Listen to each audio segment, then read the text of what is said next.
To the okay, Rose, you start reading. I'll show you the first slide. Okay. Yes, sir. മാറുന്നില്ലല്ലോ മാറിയോ? Can you see? Yeah, sir. Yeah. 1 minute, Rose. We will be discussing today pneumococcal vaccines, and but this is the MCQ on it. Okay, you start reading.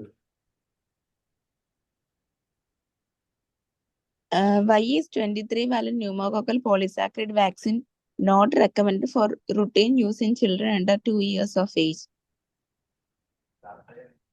It causes severe allergic reaction in infants. It is a T-cell independent vaccine with poor immunogenicity in all age group. It has been shown to increase the risk of invasive disease in toddlers. It interferes with the efficacy of other live vaccines in EPA schedule. What's the answer?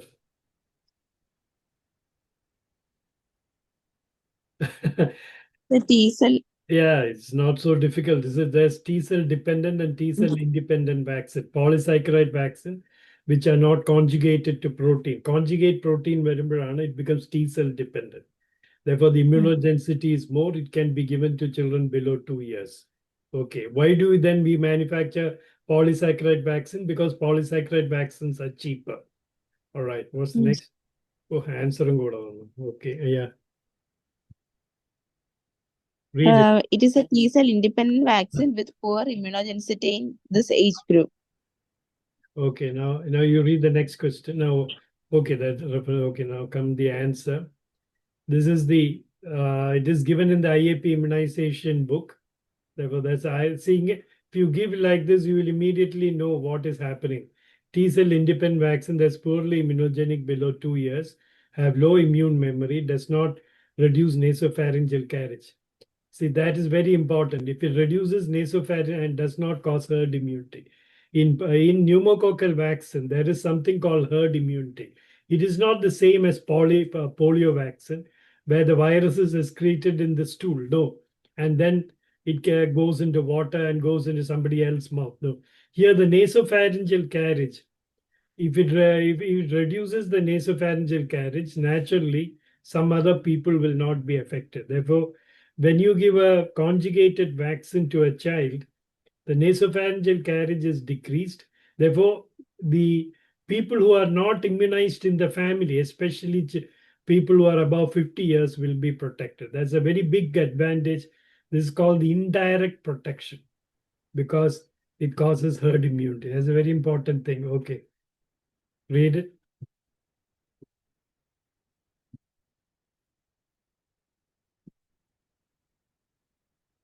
Rose, can you read it? Can you see? Sir, I am reading.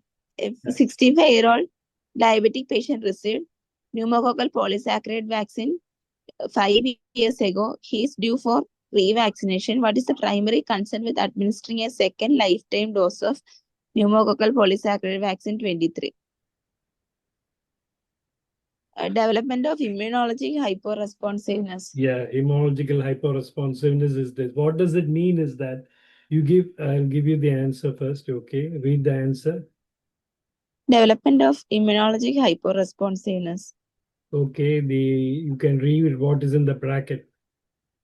Not more than 2 lifetime doses are recommended, as repeated doses may cause immunological hyperresponsiveness due to subsequent doses. The polysaccharide vaccine, if you give more, therefore, maximum sickle cell anemia, you will give a dose at 2 years. You can repeat it at 5 years. That's it. If you are going to give it to your father or mother, you can give the pneumococcal vaccine 13 once, then give after 8 weeks a dose of pneumococcal polysaccharide vaccine. You may not repeat it. Maximum you can repeat it once. There's no more than 2 lifetime response. Okay, next.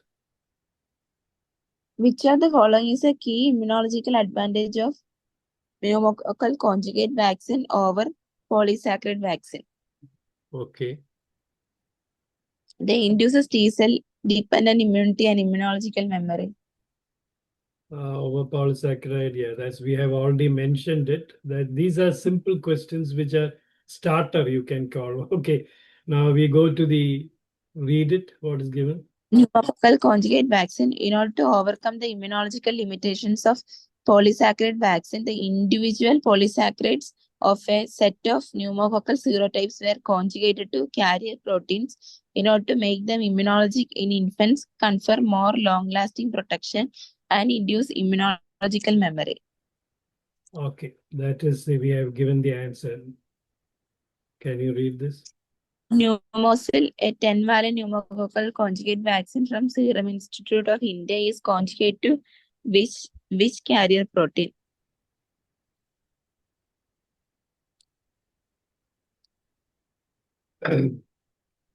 This may be a tough question. You may be wondering why you should know that. You know, that is there's some reason to know it, but I wouldn't expect it to be asked in an exam. The answer is C. Influenza. No, cross-reactive material. Cross-reactive material If you 197. look at the lymph leaflet, this is the pneumococcal conjugate 10-valent vaccine, which is, if you look here, it is Serum Institute of India. And they have written it is the propolysaccharide chemically activated linked to protein carrier CRM197. CRM197, I think, is a diphtheria vaccine. Conjugate individuals. Yeah, it is while the pneumococcal 10 vaccine, that is, see, there are two PCV10.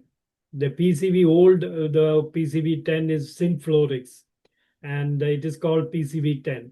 While the Serum Institute pneumococcal polysaccharide vaccine, some people call it 10-valent PCV.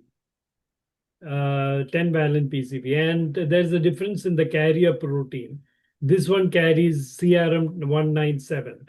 These are conjugate protein. The other one carries non-typable H influenza. The reason for that, we will come to that later. Why some importance. Okay. According to provided document, what is the approved primary immunization schedule for pneumococcal in India by DCGA? 6, 10, 14 weeks. Okay. The 6, 10, and 14 weeks. Therefore, is it the dose interval is given in the government? They give it 6, 14 weeks and 9 months. Yeah, then how is it given without the approval of the DCGA? You read the next one. The Drug Controller General of India has approved it for active immunization against invasive disease and pneumonia caused by Streptococcus pneumoniae serotypes 1, 5, 6A, 6B, 7F, 9B, 14, 19A, 19F, and 23F in infants from 6 weeks of age group for 3-dose regimens. Dosing schedule 6 and 14 weeks.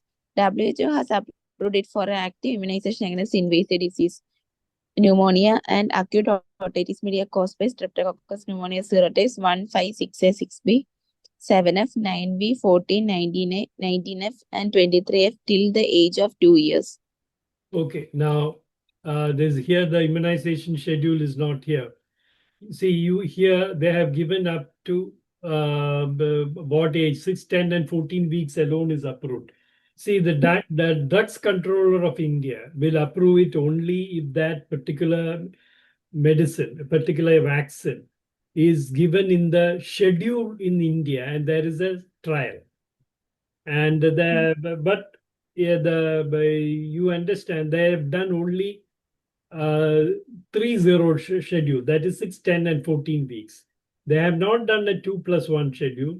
They have not done a 3+1 schedule, even for Serum Institute. But the Serum Institute has done the study in Gambia. They have done the study of 3+1, 2+1, 3+0 study. But that is not enough for Drug Controller of India. Therefore, you are giving something which is not approved from the drug control. But in the government sector, nobody can ask you. 2+1 schedule is given. It's great. And you must always go by the pamphlet, what is written in Serum Institute. And I think it is the maximum age they have given is what you call is 1 year. But WHO approves it for 2 years. And therefore, you can give it up to 2 years and you can give it as a booster. Now, the Pfizer, the opposite company, they say that, see, you can only give what is given in the leaflet. And Pfizer points out that the Serum Institute PCV10 does not have a booster recommendation in its label and does not have otitis media as indication. Therefore, you read through it, what you get. Otitis media doesn't matter.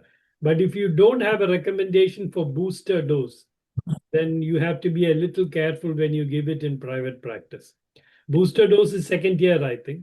6, 10, and 14 also. 6, 10, and 6, 14, and 9 months also. There is no work in the India. But once you give it in the government sector, nobody can ask you the question. Now, when we come to PCB 14, you will again understand there are no studies other than 3+0. And the government has simply gone ahead and given it in all the states. Now PCB 14 has replaced PCB 10. Okay, you know what, we will come to that. Okay, coming next. Okay, The 14-valent PCV from Biological E Limited includes 2 additional serotypes not found in PCV 13. what are they? 2 additional serotypes are present in PCB 13. That the answer, you should know this a little. 22F and 33F. Okay, there were 2. Now you have to know. Can you read what is in the bracket? The B is PCV 14 contains 14 serotypes. 12 of them are same as in Prevenar. In addition, it contains serotypes 22F and 33F, but drops 6A. 6A is not there. Now, you understand it's difficult to remember the serotypes. I would tell you what it is, but certain things will have to be removed. Will have to be remembered when you compare the vaccines. The way you should have some idea of how you compare, because when you choose a vaccine, you should know what it is. Now, the trademark of the maximum contained vaccine, I would say, is Prevnar 3, PCV 13, which is available in India. We don't have PCV 15 or PCV 20, which are available in the Western world here. Therefore, it contains all these vaccines. Now, if you look at first, you look at Synflorix, that is the old PCV, which is called PCV 10. It drops 3 things. One is 3 serotype 3, serotype 6A, and 19A. Now, 3 is not a very important. It does produce some pneumonia and all, but even PCV 13, this activity against 3 is not that good. Therefore, when you compare vaccines, normally you don't take strain 3 into much importance. Therefore, PCV 10 not containing the Synflorix not containing serotype 3 is not of much importance. Therefore, we will forget it. Now comes the most important thing.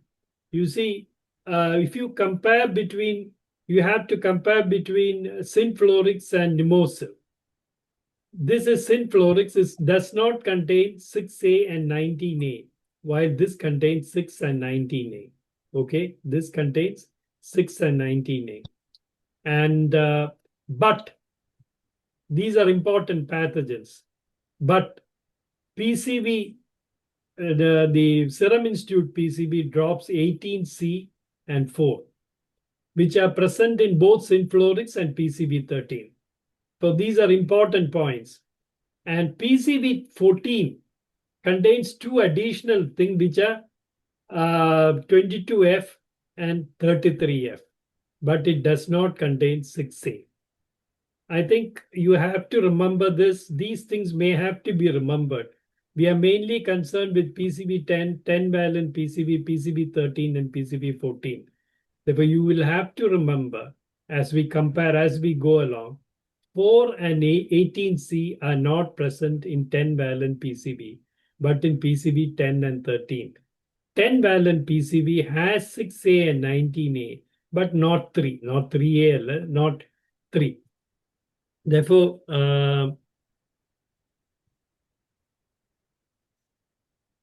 the 3A. Therefore, PCV, therefore that you have to understand. Now, PCV 14, they say it contains other than 2 more, that is 22F and 33F, but does not contain 6A. That is, 6A is a very important, this one as we go along, you will find that where is 6A gone here? 6A. See, 6A is present in PCV, 10-valent PCV here, but it is not present in our Serum Institute vaccine. So these things, these you will have to remember as we go along. Okay. Can you In read? phase 3 trials, how was immunogenicity of PCV 14 compared to PCV 13 for the 12 common serotypes?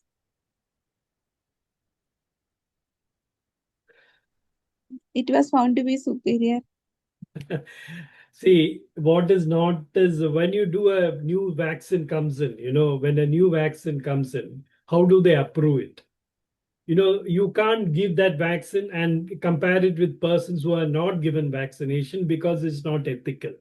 Therefore, they will compare it with already vaccines which are already there in the market. Therefore, PCV 14 was compared to PCV 13, and they will prove it provided it is not inferior. You understand? It need not be superior. If it is superior, it's good. If it is found any of the serotypes, the geometric is significantly inferior, then they will not approve it. Therefore, the answer is read it. It was found to be non-inferior. That's how it is. All the serotypes. Uh, if I have a vaccine which is coming up tomorrow, PCV 20, they will compare it with PCV 13 for all the existent strains in PCV 13, and it should not be inferior to any of the strains of a known, already approved vaccine. Read what is in the bracket. In phase 3 studies, the 14-valent PCV demonstrated non-inferiority to PCV 13 for 12 common serotypes and non-inferiority of 22F and 33F against the lowest performing serotype 3 in PCV 13. See, when you compare 22F and 33F, there is nothing in PCV, no other vaccine in India you can compare or in the world because 22F and 33F is not there. Therefore, they will compare it with the lowest performing serotype in the other one. And the lowest performing serotype in PCV 13 is number 3. Therefore, they will compare 22F and 33F. It is performing better than that. And because the PCV 3 is already approved, therefore, PCV 13 is approved, they approved PCV 14 also. I hope you follow what I am telling. Okay. A pediatrician is counseling parents about the serotype coverages of different PCVs in India based on IAP Purple Book 2022 data cited, which vaccine offers approximately 74% coverage against currently prevailing Indian serotypes. Well, it is. I don't think that is very important. See, in multiple choice question is the best way of testing knowledge. But sometimes they ask stupid question. Why did you this percentage and all? How can you remember? It is PCV 10. PCV 10 has a 74% coverage. This amounts to the PCV 10 versus 13 coverage of the serotypes. And you find that there are many statistics in it. They say the better difference is 11%. PCV 13 is superior. See, the recently published systemic review on serotype distribution in India clearly showed the serotype coverage difference between PCV 10 and PCV 13. Here, PCV 10 means I think it is the Synflorix. We are not very interested in Synflorix now because it doesn't contain 6A and 19A, and I think 10-valent PCV of Serum Institute is definitely superior and less cost. There is a weighted average difference of more than 11%. In the new PCV-SI, there is no serotype 3, unlike PCV-13, and does not have 4 and 18C, which are there in previous PCVs. 3, we are not concerned. New 10-val also contains 6A and 19A. This amounts in 10-valent PCV nearly 74%. But that's important, that serotypes presently prevailing in India. That is from where they got it, I don't know. It is given in the purple book. Therefore, it can be asked because this is what is given in the government sector, and the doctors may ask you, the patient may ask you how good it is. It covers 74%, but if you look at PCV 13, it may cover more than 90%. Okay. Now, okay. Question 10. According to the IAP Purple Book 2022, what is the pooled vaccine efficacy of PCVs against the vaccine type invasive pneumococcal disease based on systematic review of 7 studies?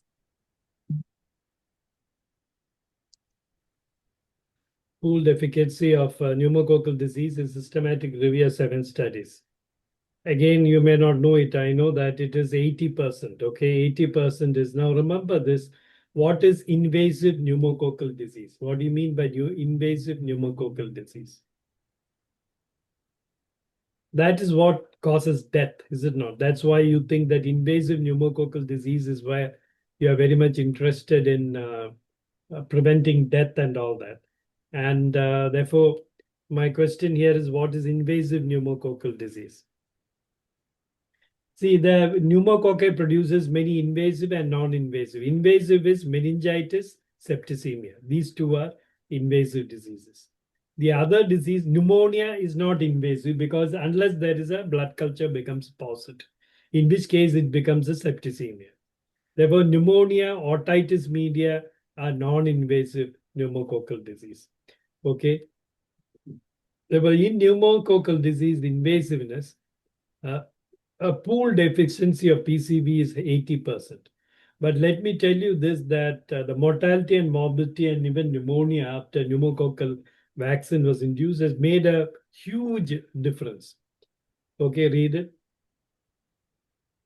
In a systematic review and meta-analysis from 7 studies, a pooled vaccine efficacy of 80% was observed against vaccine type invasive disease and 58% against the total invasive disease irrespective of the serotypes.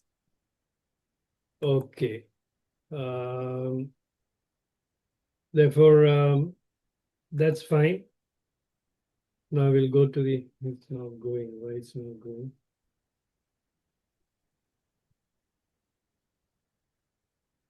I'm trying to. Okay, now we'll go to the next slide. Gopika, you are there?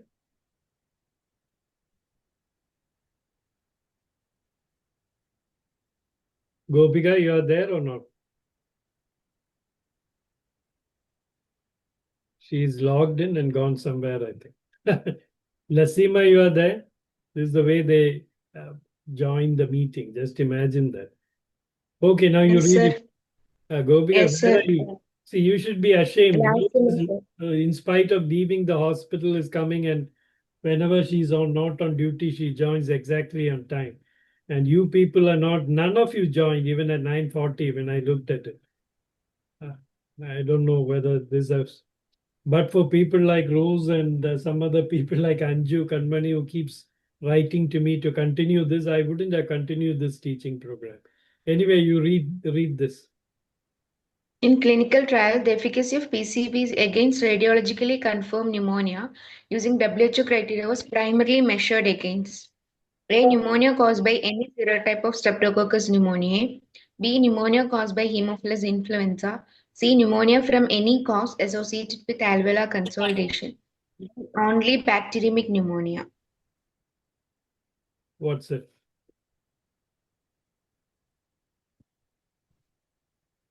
Rose, can you answer?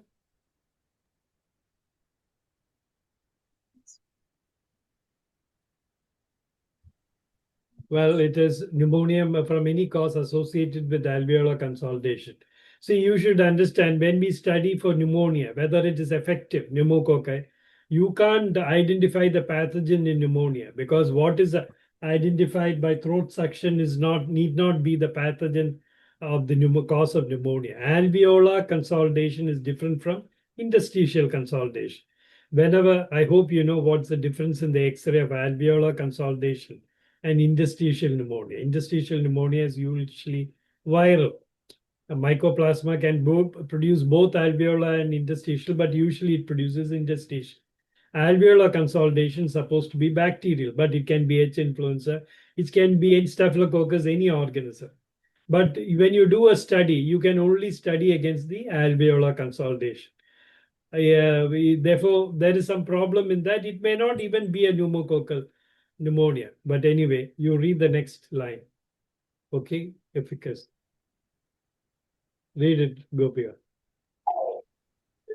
Pneumonia. Since pneumococcal pneumonia is difficult to diagnose, most trials opted to measure efficacy against pneumonia from any cause that was associated with alveolar consolidation, using standardized WHO definition and process for interpreting radiographs.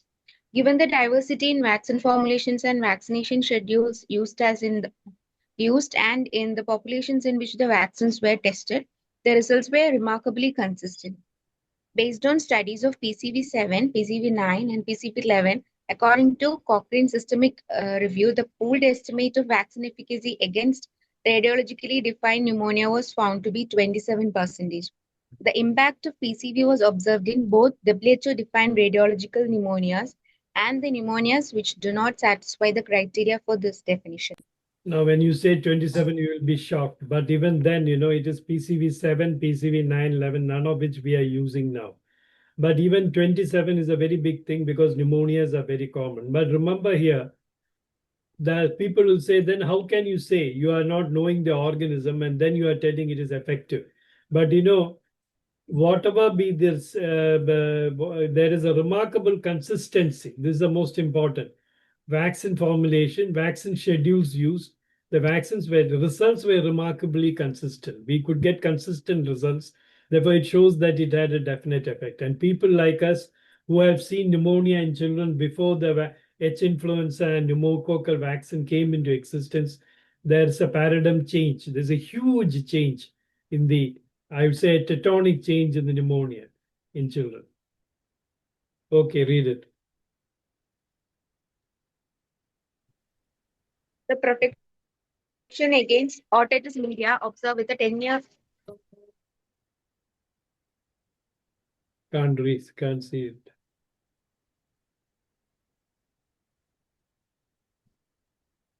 Gopika, I can't hear the protection you. against Sir, last semester, the protection against otitis media observed with 10-valent PCV that uses H influenzae protein D as a carrier, Synflorix or PHID CV is partly attributed to A. Cross protection against all gram-negative bacteria, B. An immune response to protein D of non-typable H influenzae, C. A strong adjuvant effect of protein D carrier, D. Suppression of nasopharyngeal carriage of Moraxella catarrhalis.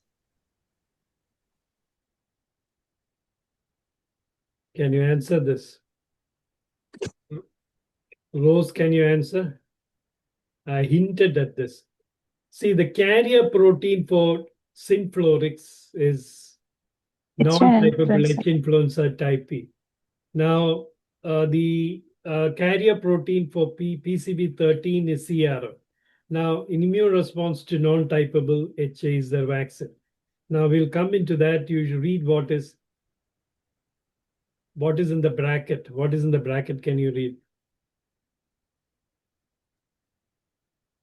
Only four studies allow some degree of direct comparison between PCV13 and PHID. These studies suggest Pneumococcal influenza D conjugate vaccine. That is Synflorix. Okay. Yeah. May offer better protection against some. Okay. Otitis outcomes media than PCV13. Otitis media outcomes than PCV13, but the present data is inconclusive. Remember this, but the present data is inconclusive. Read again this. What is in the bracket, isn't it? Otitis media, in the third trial with PCV10, the protection against vaccine-type pneumococcal otitis was not completely offset by increase in otitis by other serotypes of pneumococcus or other bacteria. Vaccine efficacy against all otitis media of 33.6% was observed. In this trial, significant protection was also observed against acute otitis media caused by non-typable Haemophilus influenza. non-typable Haemophilus influenza with observed efficacy of 35%. This protection was attributed to the immune response to protein D of non-typable Haemophilus influenza, which was a protein carrier in this formulation of vaccine. Now, let me tell you here, when you study everything about pneumococcal vaccine and come about outside, there's a huge Glaxo and the other multinational company, I think, are in a race. They will come to you with data after data, data after data. And one of the things in which PCV10, that is Synflorix, claims that it's better than PCV13 is, they say, look, that we have our carrier protein for this is non-typable Haemophilus influenza protein. And that the two most important causes of otitis media in children is one is H influenza and pneumococcal vaccine. And we have a better protection against otitis media than PCV13 because of a carrier protein. Now you'll be confused. And he says for that reason, you should give PCV 10. Now, you may say that we'll come into that, but there is some evidence, but that the present data is inconclusive. That is what the IAP guidebook says. For that particular reason, you need not give Synflorix. You understand? But, in the carrier protein in Serum Institute, it's also not the Haemophilus influenza type D.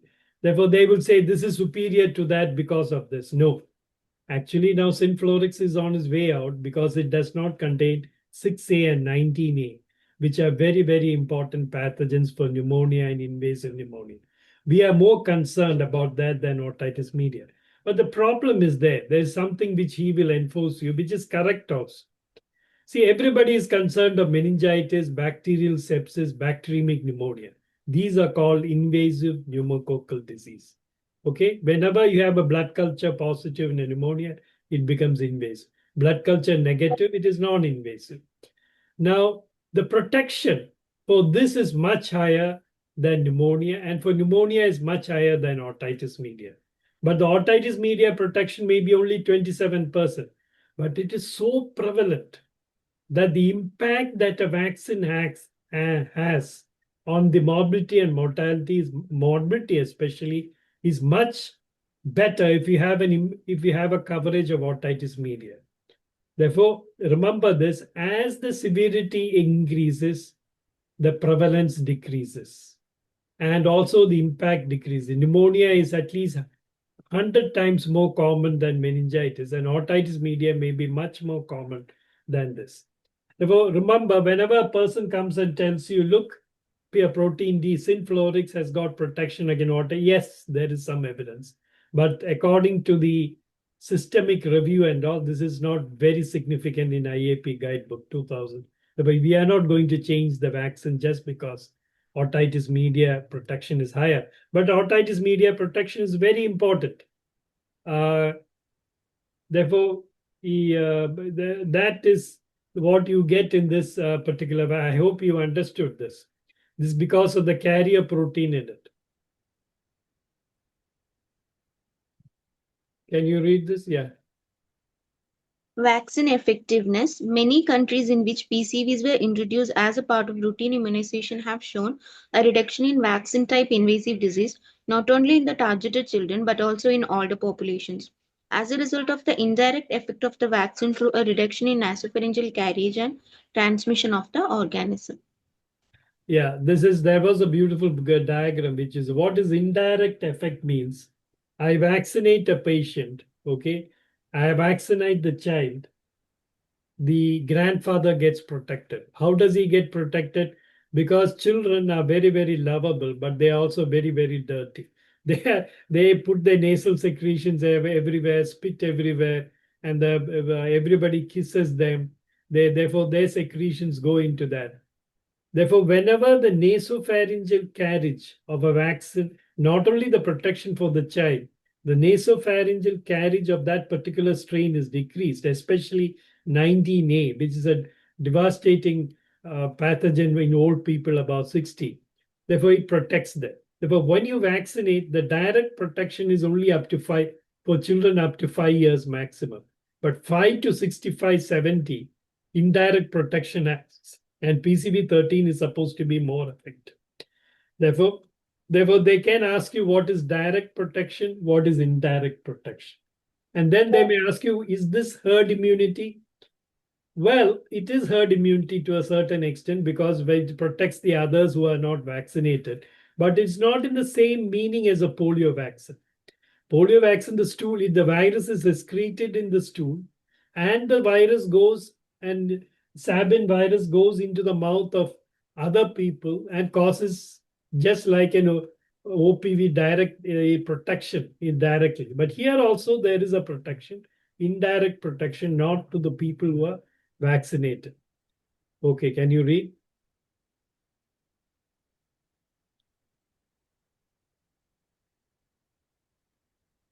A 4-month-old infant has received 1 dose of PCV13. What is the estimated effectiveness of the single dose against vaccine type IPD according to pivotal clinical trial data cited in the document?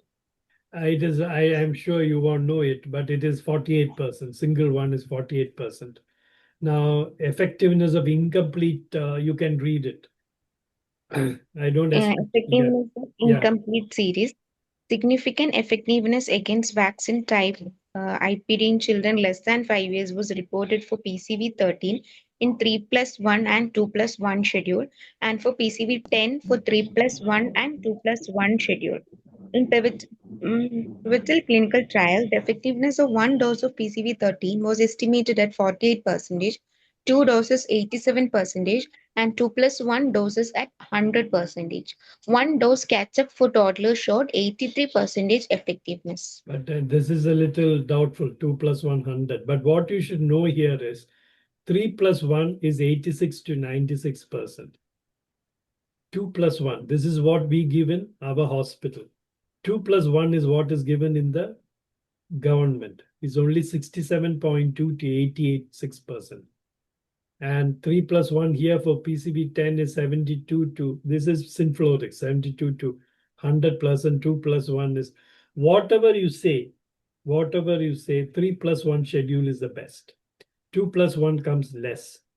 And in between, UK went to the extent of just giving 2 doses, one at 3 months and one at 9 months. The best immunization schedule is 86. It is 3 plus 1 schedule. Therefore, why are the government giving 2 plus 1? Because they want to save on the vaccine.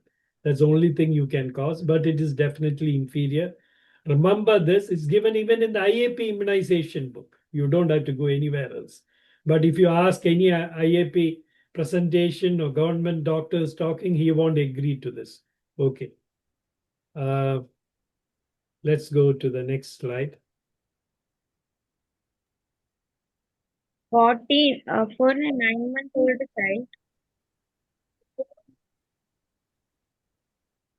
Can't read, can't hear you.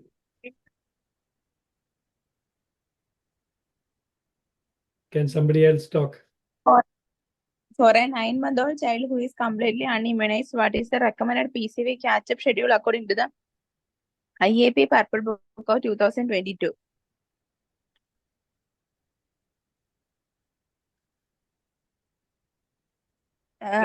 Yeah, come on. Yeah, tell me.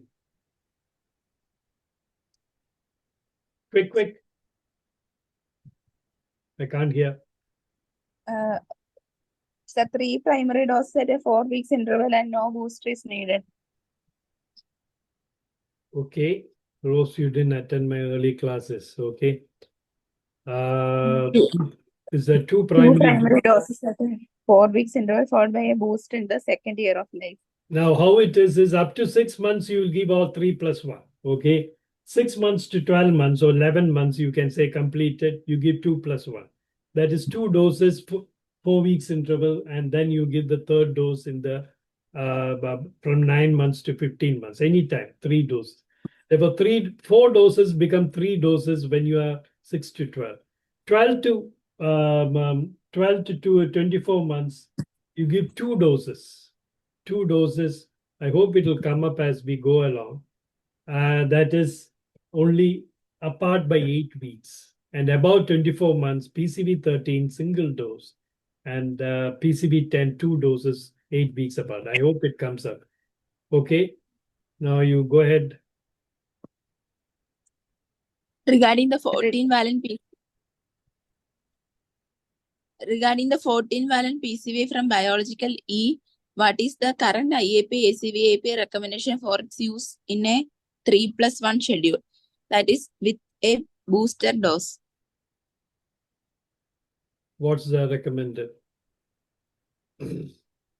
Rose, you are attending for DNB examination and you are in the 3rd year of your study. You did not know what is the catch-up immunization in a 9-month-old child in a pneumococcal vaccine. If by chance in an oral, this question was asked to you and you didn't answer, it will not be very good. Nobody is going to give you credit for knowing the normal immunization schedule. But these are the questions which a good examiner would ask, provided he knows. Other professors would ask these questions, no doubt about it. Now, what is this? These are the real information you should know. What is Gopika? Gopika is gone, I think. The last semester here. Where is Gopika? One of you will come. Huh? Oh, no, sir. I don't know. None of you logged in at 7:30 today. 7:40 also only Rose was there. I started with Rose. And now now Gopika came, she's gone. Okay. Now look at the answer anyway. Can you read this? It is not It is not. recommended. Yeah, read it. Okay, Lasima, read it. It is not recommended for the booster dose as it was only studied in a 3+0 schedule. Okay, now this is the IAP has clearly stated it is not recommended for the booster dose. But it has not been studied in 2+1 also. They are not commenting on it. They are afraid to comment that because that's what is given in the government. It has not been studied in 2+1 also. Now remember, Rose, for you, you should know this, okay? I have, because you probably missed what I attended before, schedule for PCV for catch-up immunization. 6 weeks to 6 months, 3 doses. That's what we give for all the thing. 1 dose at 3+1 schedule, okay? 3 doses plus 6, 10, and 14 weeks and 12. 7 to 2 months, you don't give 3 doses. You give only 2 doses. And at least there's some mistake here. 2 doses, 4 weeks apart. 1 dose during. Therefore, the dose becomes less. 11 to 23 months, it again becomes 2 doses apart, and there's no booster. But when you give only 2 doses and no booster, the interval will be 8 weeks. All this should be in your head. Here, the interval is 4 weeks. And the last dose should at least be 6 months after the second dose. Everything is important in this. 6 months after the third dose. More than 5 years, you don't give anything. The minimum age is 6 weeks. The minimum interval between 2 doses, 4 weeks for children less than 12 months. Whereas those vaccinated about 12 months, the minimum age is 8 weeks because they are the final doses. There's no booster. Therefore, the second one has to be 8 weeks. DGC has approved piece for active immunization 6 weeks of age, 3-dose regime 6, 10, and 14. The WHO has approved active till the age of 2 years. ACVP endorses WHO recommendation for his age until 2 years. Therefore, we can give immunization up to 2 years using the Serum Institute vaccine. But I would advise you to be careful because at the end of the day, in medical legal cases, what is looked at is what is given in the leaflet. If there is a problem, Serum Institute will come and say, we have never said like that, and you can be in trouble. And as far as the new vaccine, BCV13, studied in 3+1 schedule, IAP does not recommend it for booster 3+1. Cannot be given in catch-up immunization because 3+1. But it has not told anything about 2+1 schedule because it's afraid to talk against the government. Therefore, they have introduced something which is not approved by the Drug Controller of India in the government sector without any study being done in India. Even Serum Institute did not do it. but that they at least did that study in Gambia. Now, since I am talking about this, the Haemophilus influenza also has the same thing. Catch up till 5 years only. Everything is same. The only thing is 6 to 12 months, 4 weeks apart. Instead of 12 to 24 months, it talks of 12 to 15 months. 12 to 15 months, one booster and one primary dose and one booster. Above 15 months, there's only a single dose. If you are giving H influenza, you will give only one dose after 15 months. While in PCV, above 2 years, PCV 13, you give a single dose. PCV 10, you give two doses. That's Synflorix, 8 weeks apart.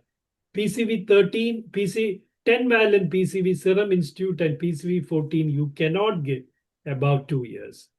In the first dose was admitted between 7 and the second dose. Yeah, that's okay. That's all same. Therefore, you have to concentrate on the slide a little and understand the catch-up immunization. Surprisingly, catch-up immunizations have not come up in theory papers. I understood. I don't know whether they are asked.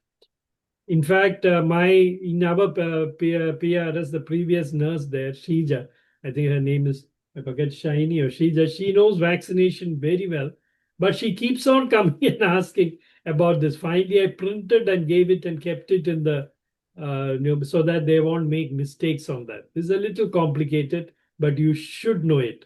Which vaccine you can give, how many doses you should give, what's the interval, everything.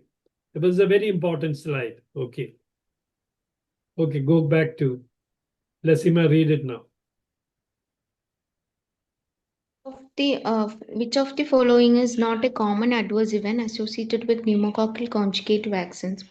Yeah. A. Injection site redness and swelling. B. Fever more than 39 degrees Celsius in 1 to 10% of recipients. C. Hypertonic hyperresponsive episodes. Development of autoimmune hemolytic anemia. They have written not a common, nothing is common actually, but forget the name common. What do you think is not a side effect of pneumococcal conjugate vaccine, PCV? Autoimmune. Autoimmune hemolytic anemia. Okay, Anju, you are there?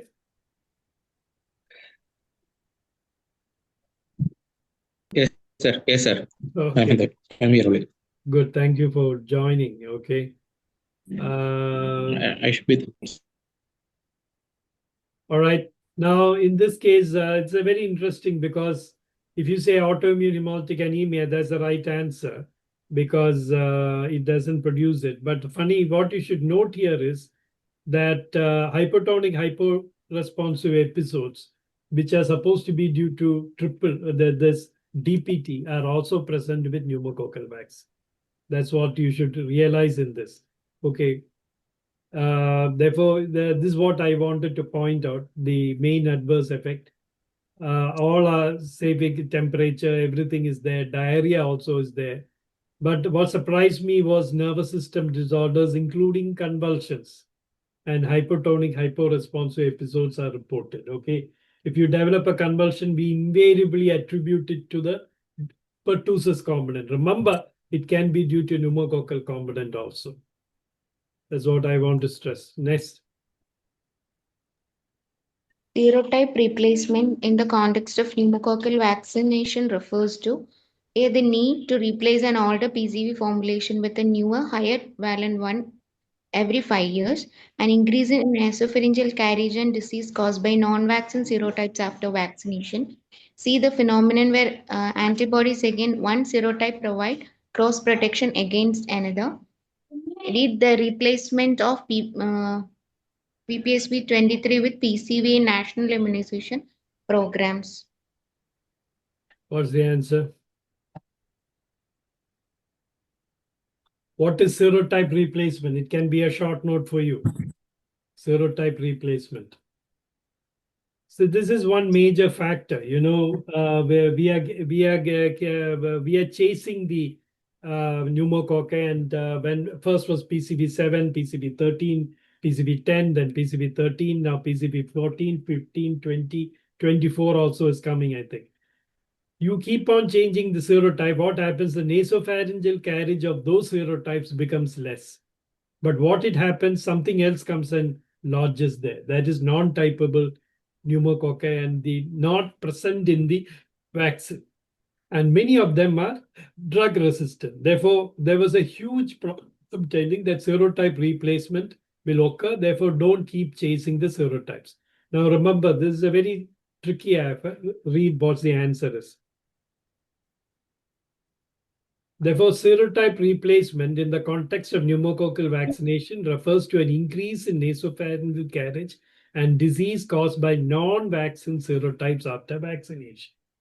You give PCV10, what is not there in PCV10 will increase in nasopharynx and they will cause the pneumonia and they will be more drug resistant. Now read about serotype replacement. You will get a short note. You can read it quick. Serotype replacement, early observations which showed that though PCV reduced nasopharyngeal carriage with vaccine serotype, a carriage with non-vaccine serotype increase led to concerns about replacement disease due to serotype not contained in the vaccines. WHO recommends that surveillance for replacement disease should continue, especially in developing countries where the potential for replacement may be different from that in industrialized countries. Okay, we have pneumonia, which is responding to ampicillin, if not a ceftriaxone. Okay, now you start giving, suddenly you give vaccination, you get pneumonia, which is not responding to any one of them. Can happen because non-typable PCV serotypes, I mean, the newer serotypes may be resistant. Therefore, they say recommend surveillance, which is not happening in our country. We hardly get any blood culture positive, and even when we get it, we never type it. I don't know whether ICMR is doing it. But remember, serotype replacement, is it what is, you must know what is serotype replacement. Is it there? Yes, it is there. But it is not a major problem, which we don't see an increase in pneumonia after the vaccination. Definitely not.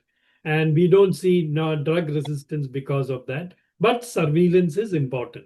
Therefore, these are points which you should remember about serotype replacement. Okay. Which serotype added in higher valent vaccine are associated with both high case fatality rate Well, it will be difficult for and you. antibiotic resistance. The antibiotic resistance is 11A, 15B, 22F, and 33F. This you may not be knowing it, but see, this is what I talked to you about chasing serotypes. Look at the serotypes. Their PCV20 is having so many serotypes. They are keeping on increasing the serotypes. Therefore, they are worried that what they read what is given in the bracket. Just occupy. Just okay. Gopika, you are there or gone? Okay, Rose, you read it. Chasing serotypes, all 7 of the new serotypes included in 20-valent pneumococcal conjugate vaccine are global causes of invasive pneumococcal disease, and 6 of the 7 serotypes, 8, 10A, 11A, 15BC, 22F, and 33F, are associated with high case fatality rates. In addition, 4 of the serotypes, 11A, 15B, 22F, and 33F, are associated with antibody resistance and/or meningitis. See, this is how the drug companies say. They never told like this before PCV20 was introduced. When PCV20 introduced, they talked about certain serotypes which was not there in PCV13 as drug resistant and causes high mortality. Therefore, we had to take it with a pinch of salt. Remember that 22F and 33F are present in the PCV14, which is now available in India, but there are no studies about the prevalence or the drug resistance of 22F and 33F in India. There are no studies at all. Therefore, that does not justify PCV14 in India. But anyway, in the Western world, 22F and 33F are considered as major factors. But I just want to say, when you chase, the drug company is also funny. If you want to know what among the 20 by PCV20, which is not in PCV20, which are drug resistance and highly dangerous, you will know when PCV24 comes. Therefore, that is how the companies perform. But really, therefore, chasing serotypes, that's what we do. But it's a little doubtful whether how effective it is. Now, coming to question 19. For a healthy, immunocompetent 10-year-old child with no underlying medical condition, what is the IAP, ACVAP stands on using PCV13 as per document. It is strongly recommended as part of routine immunization. It is recommended only if the child has history of recurrent pneumonia. It is not recommended as the disease burden in this age group is questionable. It is recommended as a substitute for PPSV 23. Now, Rose, suppose you are practicing and somebody comes and tells you, my 10-year-old child, we never gave pneumococcal vaccine because it was not being given. I am worried, doctor, now. Why don't you give it to the child? Can you give or not? Is PCV13 license above 5 years? It's not recommended, Sarish. Why it is not recommended? The disease burden is not more common in that Yeah, age group. that's the thing. See, it is not recommended as the, okay, read this. It is not recommended as the disease burden in this age group is questionable. Read what is given in the bracket, yeah. In addition, PCV13 is also licensed for the prevention of pneumococcal disease in healthy immunocompetent children beyond 6 years and adults of all ages. PCV13 has been licensed by the DCGI for the age of 6 to 17 years. However, the disease burden in this age group is questionable, and Advisory Committee on Vaccines and Immunization Practices does not recommend it for the population, for this population. See how complicated the situation is. If when a mother comes and asks you, she's asking for an injection which is approved by the director of the drug committee, I think, government of India. Am I right, Anju? I think that's what it is. Drug controller of government of India. Drug controller of government of India Yes, sir. does not approve 3+1 regime. So many regimes it does not, but it has approved 6 to 17 years for children. And when a mother comes and give me a vaccine, you should know that there's nothing wrong in giving it. But then the approve ACVFP does not approve. You will have to tell about it. Maybe it is not necessary. Maybe it not be given. Anju, do you give? If your mother comes and gives it, you're there. I have no experience, sir. I have no experience. Nobody has Sorry, asked sir. you this I have question. no experience. Because they do come Yes, and sir. ask, Yes, sir. doctor, we are worried the pneumococcal vaccine was given to the younger child. The older child did not get it. He's 8 years old. Shall I give? It cannot be a categorical no. That's what I understood. It can be given because the DCGI has approved it. For what? Maybe it is given for even for immunocompetent people, it has approved. Healthy immunocompetent 6 years in adults of all ages has been licensed for the age 6 to 17 years. I mean, you can give it, but it is not necessary. Okay. If if a child receives the first dose of PCV10 Synflorix, but the vaccine is unavailable for subsequent doses, what is the recommended course of action? Do not administer any further pneumococcal vaccine. Complete the series with PCV13. Switch to PPSV23 for remaining doses and restart the entire series with PCV13. Complete the series with PCV13. Okay, that's a very simple question. Well, Nasima, you are there? Go on. Yes, sir. Yeah, can read it now. Concurrent administration of PCV13 and PPSV23 is A. Recommended to provide the broadest possible coverage. B. Not recommended. C. Recommended only for children with HIV. D. Recommended with a 1-week interval between doses.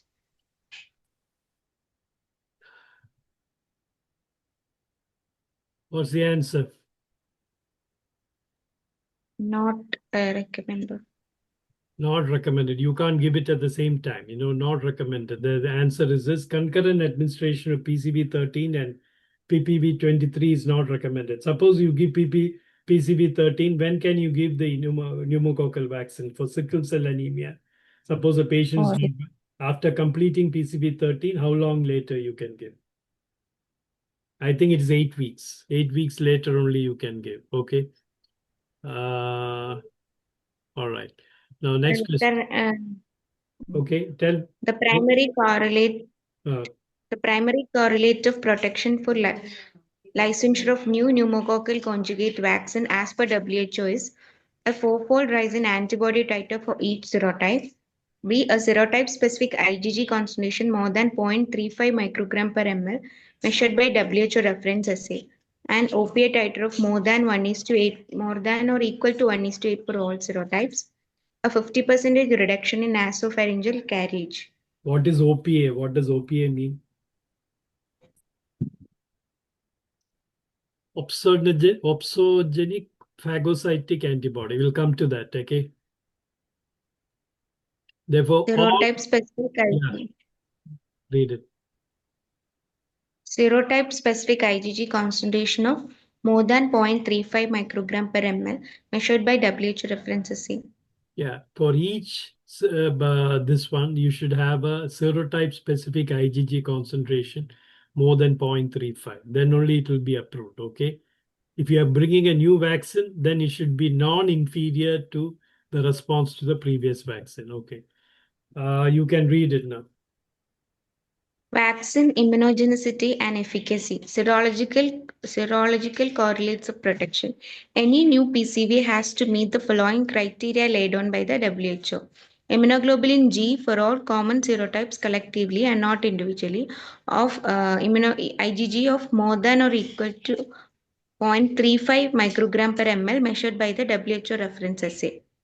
The serotype specific IgG geometric concentration ratios.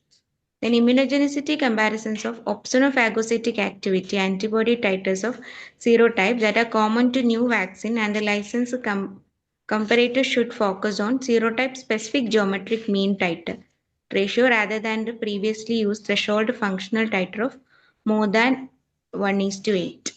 Okay, now if it is it's a new vaccine, then you should compare it with the previous vaccine for opsogenic phagocytic antibody titers or serotype that are common to the new vaccine. Okay, and it should be non-inferior. Here they have written all common collectively and not individually, or an alternative. WHO. Here they have written, they have said serotype specific IgG. Here they have written for all common serotype specific to that probably. I don't understand that. Anyway, 0.35 microgram. What's the difference between opsonophagocytic antibody and the GMT of other antibodies? We will come to that later. They talk about it very much in the IAP discussions. Okay, read it. Opsonophagocytic activity assays are used to measure the quantity of IgG antibodies produced, the quality of functional capacity of the antibodies, the level of T cell memory response, the rate of serotype replacement. Even if you are hearing a question for the first time, use your common sense and you can answer. What is it? Quality of functional. Yeah, because it's a functional opsonogenic phagocytic. When it says how much activity will it really cause phagocytosis and opsonization. Therefore, it's a quality of functional antibody. Now, if you look at it, both aspects of IgG and OPA matter. Yes. Now, if you have serotype specific IgG, ELISA measured post-vaccination reflects the intensity of the immune system stimulation, thus may be used as surrogate for memory B cell stimulation. It means that immunity is produced. Memory B cells are associated with protections against nasopharyngeal carriage, important predictors for overall impact of PCV on all pneumococcus-related disease. Now, if you have opsonophagocytic activity, this is a surrogate of functional humoral immunity. I don't understand. It is a function. How much does it? It's direct protection. How much does it give? Here it gives you an idea about the memory B cells also. How much memory it will have later on. Therefore, there is something called geometrical mean concentration, etc. Therefore, this is something a little. Remember, there are two types. IgG means memory. Opsonophagocytic means how much direct protection it gives. See, IgG is a quantitative parameter. Production and is the production constant. A more desirable effect is anticipated. It's also a surrogate of memory B cell. All right. Okay, can you answer? Which of the following best describes herd immunity in the context of PCV a benefit not provided by PPSP 23. A. Protection of the vaccinated individual from all serotypes. B. Reduction in disease transmission in the community due to decreased nasopharyngeal carriage in vaccinated individual. Long-lasting immunity that persists into adulthood. D. Cross protection against non-pneumococcal respiratory pathogens. Okay, what is it? Reduction in disease transmission. Reduction disease. Yeah, we have already discussed it. Can you read what is given in the bracket? It is a cell-independent vaccine that is poorly immunogenic below the age of 2 years, has low immune memory, does not reduce nasopharyngeal carriage, and does not provide herd immunity. Yeah, therefore, that is why unless it reduces the nasopharyngeal carriage, it will not reduce the herd immunity. But there's another problem with this conjugate vaccine.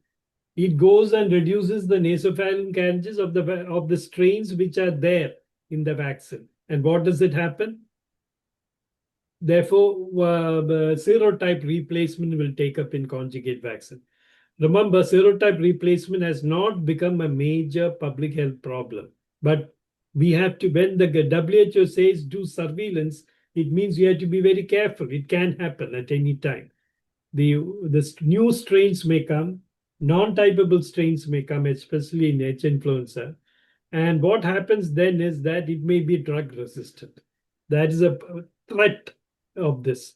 Therefore, there are vaccinologists who say you should not chase the serotypes of the organism, because at the end of the day, the bacteria wins and not the vaccination.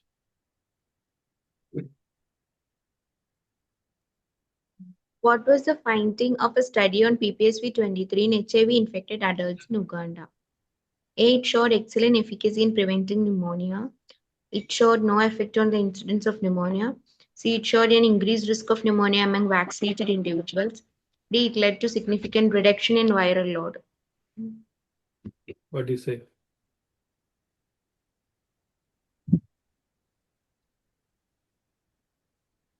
Well, let me tell you that what is given in the Purple Book of Indian Academy of Pediatrics really surprised me, really took me by surprise. And two things in it. The one is this: actually showed an increased risk of pneumonia among vaccinated individuals. These are isolated studies, but why did they put it up? I don't know. Well, see, look what is given there. Read what is in the bracket.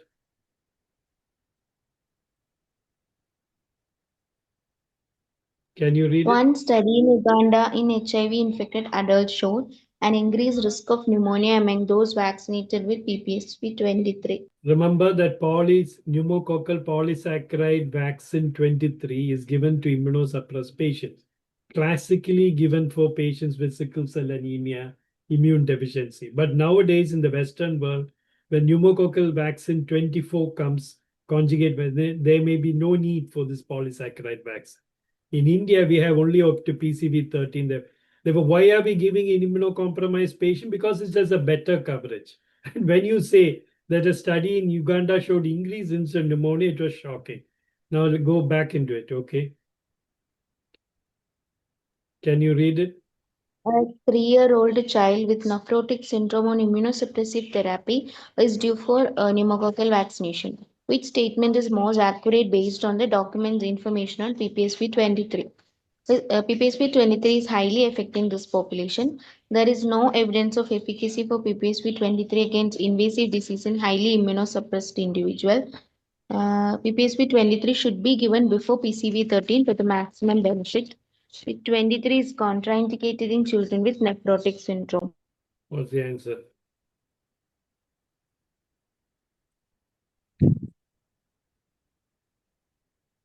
Actually, the answer surprised me. They say there's no evidence of efficacy of pneumococcal polysaccharide vaccine against invasive disease in highly immunosuppressed individuals.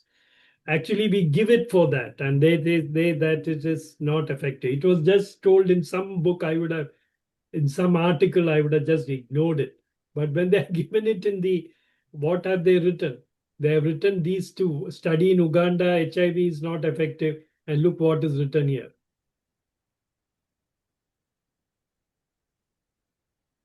Can you read what's in the bracket? There was no evidence of efficacy against invasive disease or pneumonia in other high-risk population with underlying disease or high immunosuppressed individuals in both adults and children. Therefore, this is shocking. Now you read the first two sentences also. Efficacy and effectiveness on the efficacy and effectiveness of PPV 23 is conflicting. A systemic review commissioned by WHO concluded that the evidence was consistent with protective effect against IPD and pneumonia in healthy adults and against IPD in the elderly. They are telling it is protective effect is in the healthy adults and against IPD in the elderly. They are not talking of children. Probably it is effective against healthy children also. We are not so sure. But what are we giving pneumococcal polysaccharide vaccine? We are giving it for immunosuppressed patients, especially for sickle cell, with patients with HIV and all that. They are telling it is not effective. When you go into the examination, don't vomit this out because your examiner may not know it, because it's something diametrically opposite to what we learn. But still, the IAP guidebook of immunization has given it. Sometimes the examiner might have read it. Therefore, if he probes you, you say IAP guidebook gives like this. But will you give the vaccine? Yes. In nephrotic syndrome, immunosuppressed, you will give it. And then what will you do? Yeah, that's it. You can do the antibody titer and give one more dose maximum. All right. Okay. The carrier protein CRM197 used in some PCVs, a toxoid from Clostridium tetani, B, a mutant non-toxic form of diphtheria toxin, C, an outer membrane protein from Neisseria meningitis, D, a surface protein from Staphylococcus aureus. Answer is a mutant non-toxic form of diphtheria toxin. Yeah, see, they use isolate tetanus toxoid or diphtheria toxin. I told you that the Synflorix PCV10 uses H influenza, and they say that because we are using it as carrier protein, it is more effective in otitis media, because one of the commonest organisms of otitis media is now non-typable H influenza. There is some evidence actually it has some effect, but there is absolute evidence is not there, as we have already discussed. Therefore, the carrier protein also becomes important to a certain extent. But we are not going to give a particular vaccine because of its carrier protein. Remember this. Read what is, read the whole thing. Pneumococcal conjugate vaccines. In order to overcome the immunological limitations of EPSV, the individual polysaccharides of a set of pneumococcal serotypes were conjugated to carrier protein in order to make them immunogenic in infants, confer more long-standing protection, and induce immunological memory. The pharmaceutical companies developing conjugate vaccines are using the same protein carrier cross-reactive material, that is CRM197, a non-toxic mutant diphtheria toxin, diphtheria toxoid, tetanus toxoid, or a meningococcal outer membrane protein complex, which were used successfully to make conjugate Haemophilus influenza type B vaccine. Yeah. Which vaccine do you think that they couldn't make a carrier protein attached is meningococcal type B? They have difficulty even now. There was some vaccine they find difficult to attach a protein. Anyway, read it. In the context of PCVs, direct protection refers to protection conferred to unvaccinated individuals in the community, protection against disease caused by the specific serotypes included in the vaccine, protection against all strains of streptococcal pneumonia, the protection that lasts for the recipient's entire lifetime. What's the answer? Caused by specific sero. Yeah. What is in the vaccine? Serotype. That serotype, which is, suppose 9A is present. For example, 6A is present in PCV13. Protection offered is direct protection. Now, if you look at PCV14, they will come and say, we have 6B, it gives cross protection. It is not the same specific serotype. No, that is called cross protection and not direct protection. And that's very important as specific serotype in the include vaccine. And always remember direct versus cross protection PCV, the direct protection rendered by the serotype included in a vaccine formulation is definitely superior to any cross protection offered by the unrelated same group in any PCB formulation. Therefore, whenever you're accosted by these medical representative, the PCB10 will come and say, Dr. Synflorix does not contain 19A, but it contains 19C, it will give cross protection. It does not contain 6A, but it contains 6B, it will give cross. No, he said, yes, we know that, but it is not to the same extent. And that is what it is. Now come back here.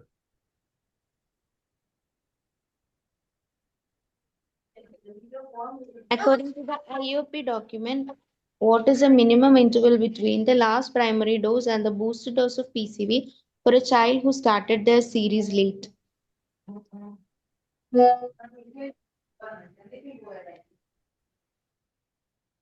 Lazima, you must answer At this. least At least for how many? At least how much? 4 weeks. Rose, 4 weeks. Rose.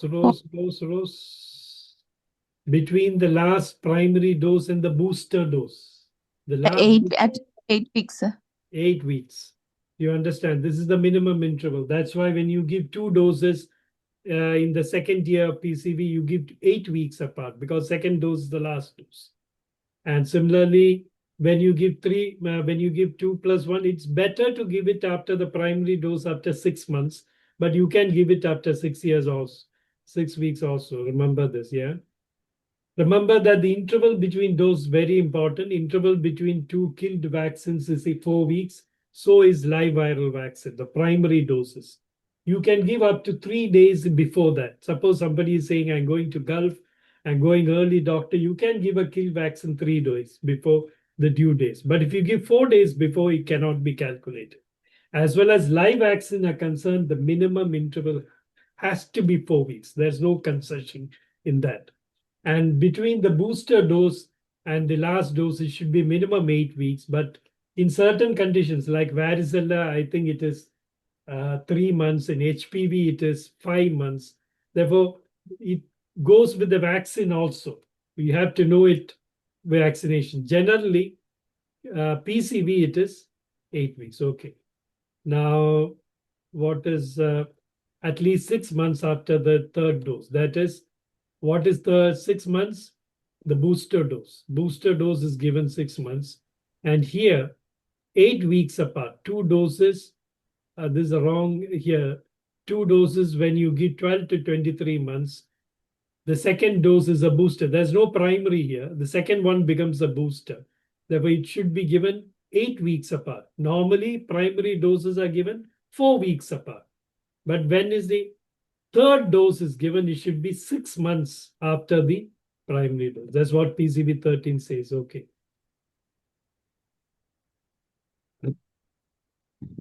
which Global Health Organization concluded that there is insufficient evidence of a difference in the net impact between the Pfizer and GSK vaccines on overall disease burden. A. UNICEF. B. Gavi, the Vaccine Alliance, WHO Strategy Advisory Group of Experts, US Centers of Disease and Prevention, CDC. What is it? Gavi, the vaccine. Which one? B. Rose, what do you say?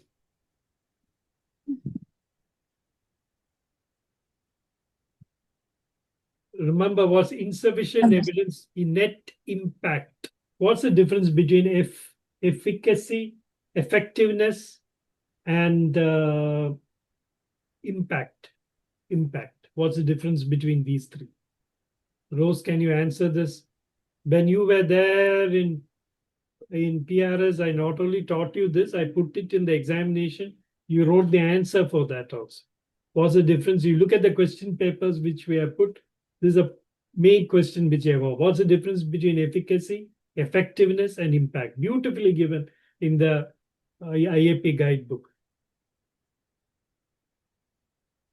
Gopika, you are there? Anybody can answer. Vaccine efficacy is the percentage of reduction of disease Okay. in a vaccinated group. Okay. Vaccine effectiveness is the ability of vaccine to prevent the disease. Okay. Overall reduction of the disease burden What is impact? in the population level. Okay, you must go and read what is given in the purple book. I might be telling something which may not be because it's very important. See, many books may give many things. Efficacy means what is done during the initial period. The antibody rises so much. Antibody rises so much. Therefore, this has got a better efficacy under test conditions in the laboratory. First, you are doing a study. That is efficacy. Effectiveness is what happens to the disease when you have started vaccination. Okay, when you have started vaccination, the pneumonia came down this much percentage, the meningitis came down so much percentage, everything. That is what is called the effectiveness. Real life conditions. Go and read it. I may be wrong in what I'm telling. This fundamental immunization, you should know it clearly. And what is the last one? Impact. Here you are told about impact.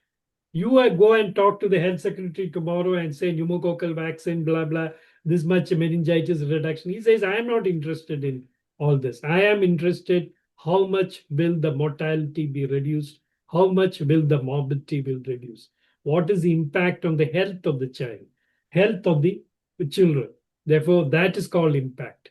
Therefore, you may have a vaccine which is very, very effective. May not be that effective, but it may have a better impact. Classical is oral polio vaccine. Injectable polio vaccine is definitely more effective, more efficient also.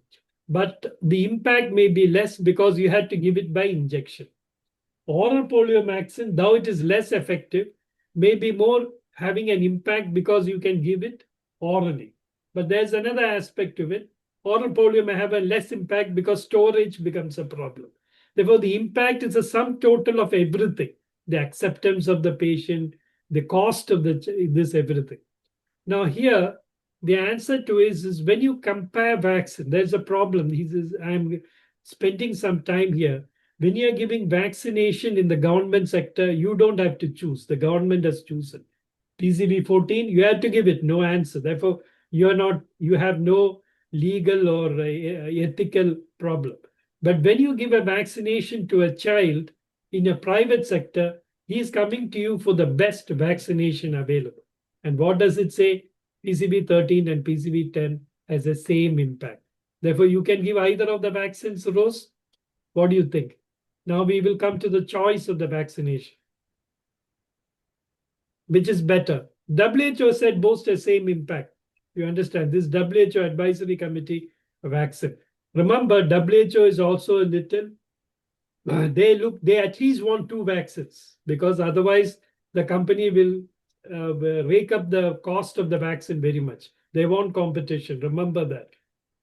But definitely, impact may be right because PCV10 is cheaper than PCV13. That doesn't mean in private you should choose it. Now come to the next map. Can you read it? A key advantage of Pneumococcal mentioned in the document and international media is the only PCV that prevents meningitis that is significantly more effective than PCV13. It's a low-cost vaccine making it more accessible. It requires only a single dose for full protection.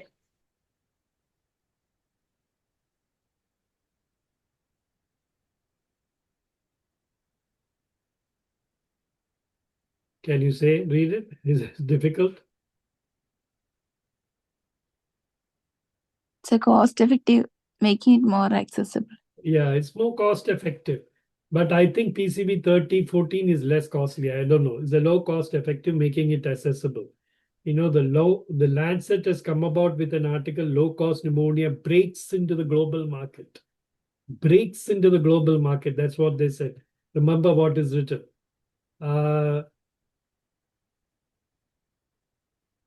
I read through all of them. You read all of them. See, now why I'm taking this is the choice of pneumococcal vaccine is a very sensitive issue. Many people will come and talk about it. One day you will find the one consultant from Bombay will fly in and say PCB 10 is better. The next day, the PCB 13 fellow will come and talk. Then the fourth day, now PCB 14 will come. Therefore, just read through it. The direct protection rendered by the serotype included in Okay, read it. The direct protection rendered by the serotype included in a vaccine formulation is definitely superior to any cross protection offered by the unrelated serotypes, even of the same group in any PCV formulation. There is still limited data on the prevalence of pneumococcal serotypes from all the regions of the country, particularly on the prevalence of different serotypes in the community. Further, in the absence of head-to-head trial, it is difficult to determine if either vaccine has a clear advantage over the other. Well, remember, I think I forgot to put up one slide, whether it's coming up, I don't know. Among the serotypes, 6A and 19A are very, very important. 6A is 19A is highly drug resistant, very common, produce invasive pneumonia. 6A also. Therefore, their absence in the synflorix is a major problem. While it is present in PCV in the Serum Institute vaccine. The absence of head-to-head trials is difficult to determine either vaccine is a clear advantage. Therefore, both the companies will break into it. Now read what is given. Can you read?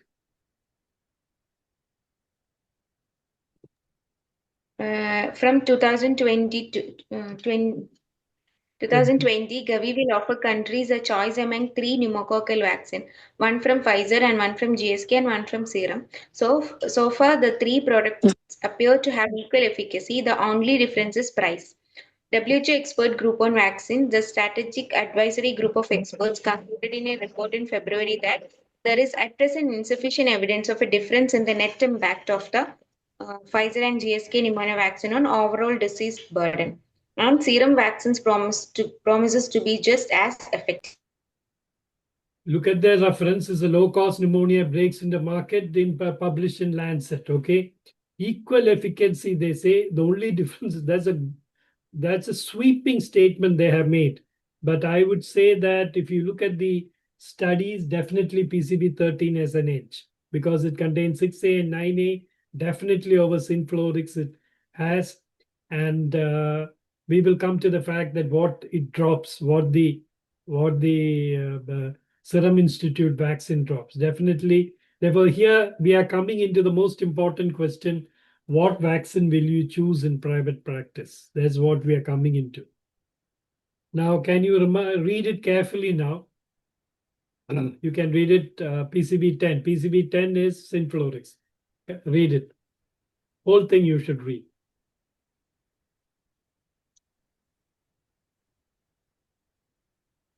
Hello?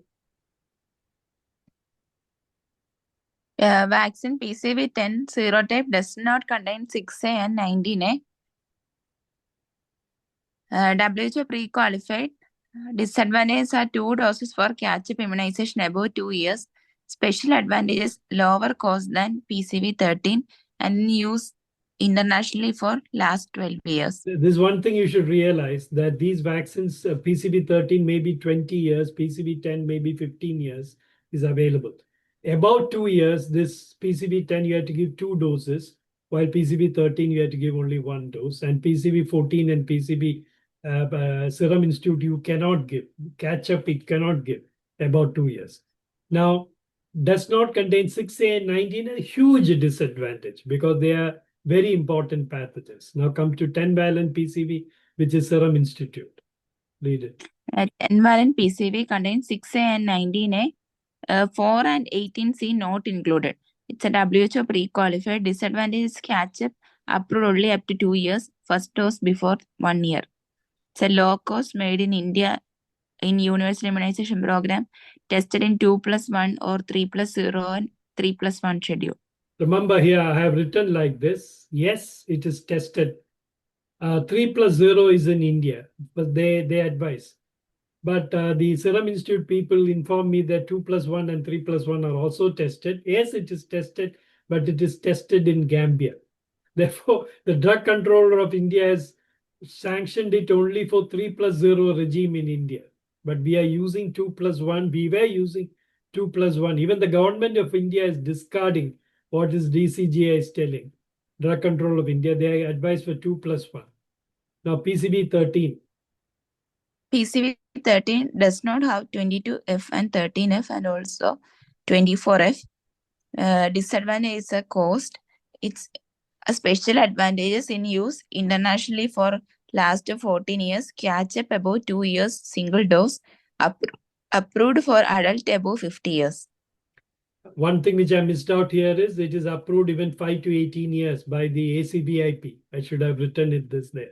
Okay, it is approved by, there's a very important thing. I was surprised that ACBIP approved it for up to 18 years. Okay, PCB 14. PCA 14 has 22F and no 6A. It is not yet 22F WHO and pre. 33F. Somehow the 33F, I don't know how it left. Okay, yeah. It's not yet WHO pre-qualified. Disadvantage, it's only cross protection for 6A.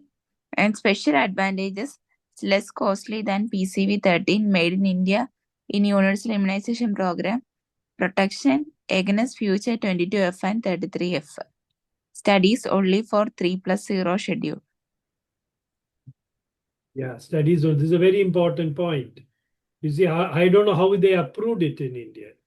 There's only 3+0 schedule. They approved it for 2+1. They brought it all over India without the DCGI's approval, everything. Therefore, remember that it is effective in 22F and 33F, but there are no studies in India showing the prevalence of 22F and 33F. Now, if you look at all this, we have no choice. PCB 14 approved by the government, finished. It is in the UIP. Therefore, there you have to give it. Probably, I would have preferred. Now, here you will see WHO pre-qualified. Yes, yes, yes. PCB 14 is not. What is WHO pre-qualification?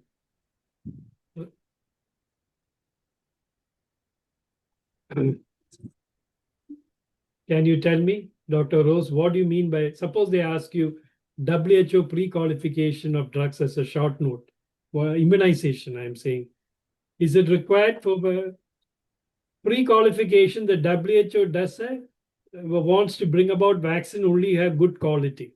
Therefore, they have a huge, highly expert committee which contains not only vaccinologists, not only pediatricians, they have scientists, they have immunologists, they have all sorts of people in the committee which decides whether the vaccine has the quality to be approved. It takes time for a quality to approve. Now, even today, PCB 14 is not yet applied. Remember, 10-valent PCB is. Of course, PCB 10 and PCB 13 are approved. Therefore, can you give a vaccine which is not WHO pre-qualified? Legally, yes. It is not a legally must for a pre-qualification to get because it takes time. But, in PCB 14, it is time. It is more than 2 years since it has been introduced. Still, if you look at the website of the WHO, it is not a pre-qualified vaccine. That is there. It is not a must. It is there. Now, protection 22F and 33F, yes, that's the only vaccine which contains this. Considered drug resistant, highly important in Western countries, but no study in India. Okay. And the most important thing is there's no protection against 6A. That's a very important problem with that. 6A is an established vaccine in India, established pathogen serotype in India. Can you read it? When comparing PCV 10 and PCV 13A, key serotype present in PCV 13 but absent in the new PCV 10 is 6A. No, 6A and 9A are present in the serotype also. They say key, but it is not key. C3 is not there. See, among this, if they have written 4 and 18C, it would have been right. They have written C3, but that's not supposed to be a key antigen because we said even PCV 13 does not have much activity against serotype 3 and is normally not used in comparison of vaccine. Now, this is what I said already. This you should know. I'm putting it up for a second time. In 10-valent PCV, 418C not present, which are present in PCV 10. And also PCV13, 3 is also present, which is not there. You understand? PCV10, this contains 6A, 19A. PCV10 does not contain 3.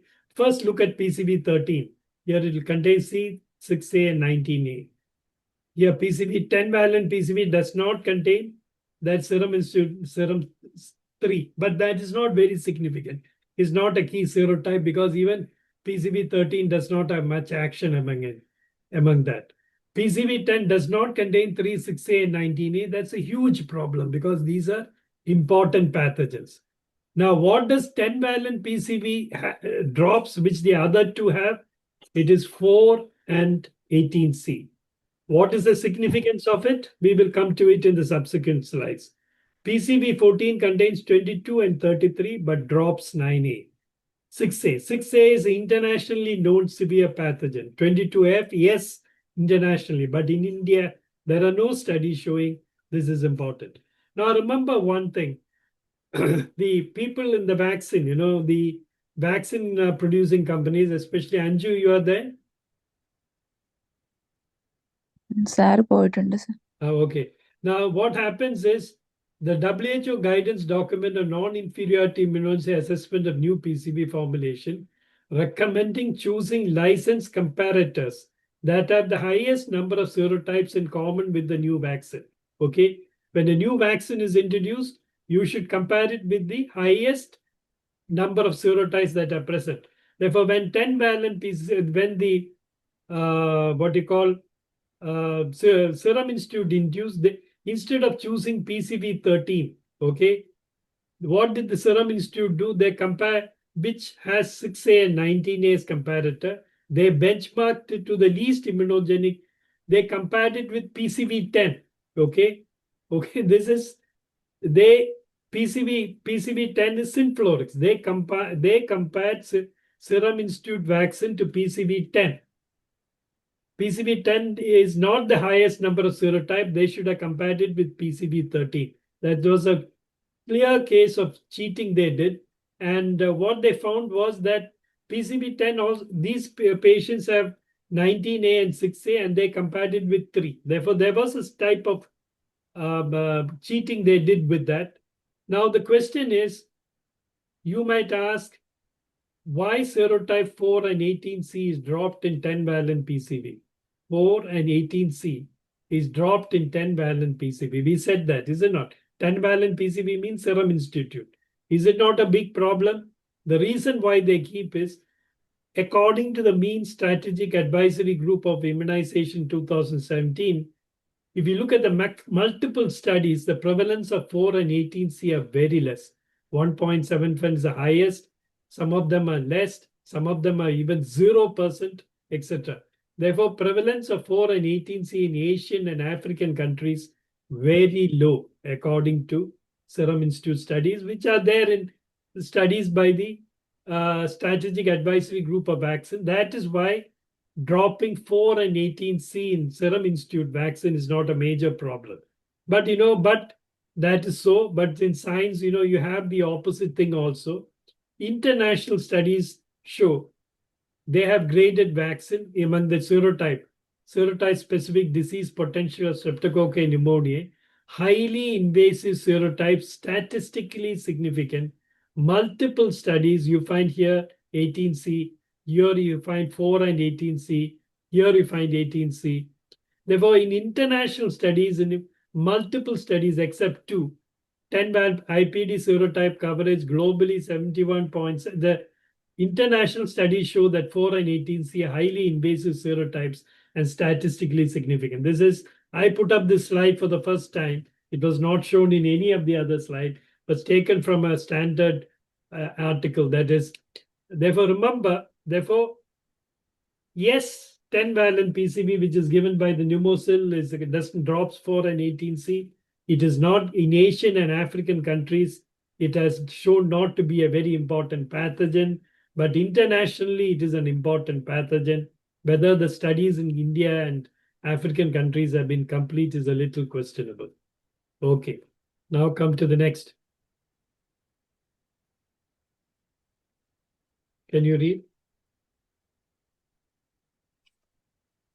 Hello? For a 15-month-old child who received 3 primary doses of PCV13 at 6, 10, 14 weeks, when should the booster dose be administered? It is not needed after a 3+0 primary series at 15 months now, at 60 to 18 months, and at 24 months. What do you think is the answer?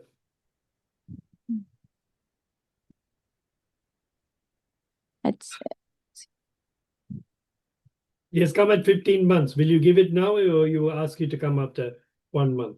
Well, they have written that it should be 16 months, you understand? 16 months. 16 to 18 months, that's the one. But you see, after the primary doses, you can give after 6 months. But probably they are looking at the immunization chart, you understand? I mean, he has come probably, if they say next month we are going somewhere, you can give because 6 months after the primary doses, you are eligible to give. But they say because of immunization schedule, probably, if you look at it, one booster 16 to 18 months. That's what is given in.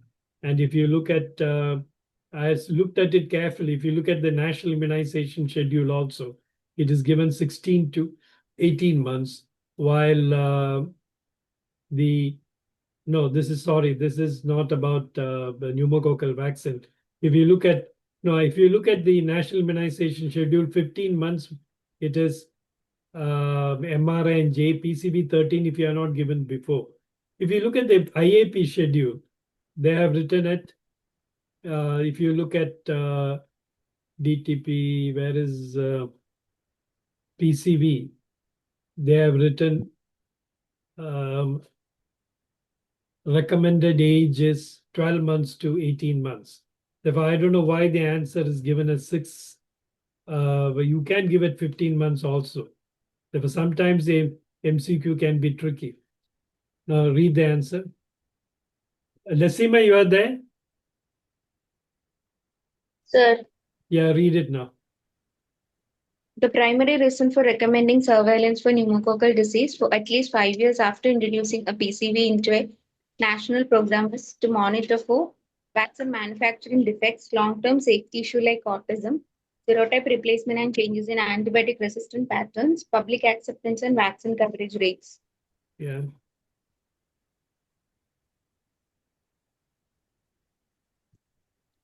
We discussed this. There shouldn't be a problem. Vaccine manufacturing. What do you say, Dr. Rose? I can't hear you. You okay? Look at the answer, Lasima. We said this. Serotype replacement. That you have to do surveillance because it might be serotype replacement and antibiotic resistance. Okay. Now, we have already read this. Therefore, I don't want to go behind it. Serotype replacement. Can you read the whole thing now? What is written? Despite the overall reduction in prevalence of antibiotic resistance in pneumococci after the use of PCVs, significant increase in penicillin and erythromycin resistance among non-vaccine type isolates were observed in the PCV13 period. A comprehensive surveillance system for pneumococcal disease is recommended. Ideally, surveillance should be started at least 1 to 2 years before introduction of PCV and be continued indefinitely, but at least for 5 years after introduction. Countries without such a system in place should not wait to introduce PCV vaccine. You should introduce vaccine. That's what India has done. India has no surveillance system. If you don't have surveillance, you don't know whether the serotypes are replaced and antibiotic resistance is increased. Okay, now.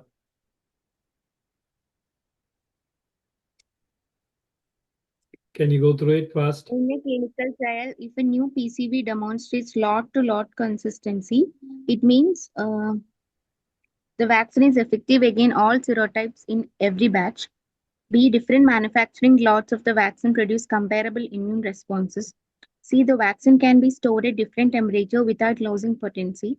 D, the vaccine is interchangeable with other brands.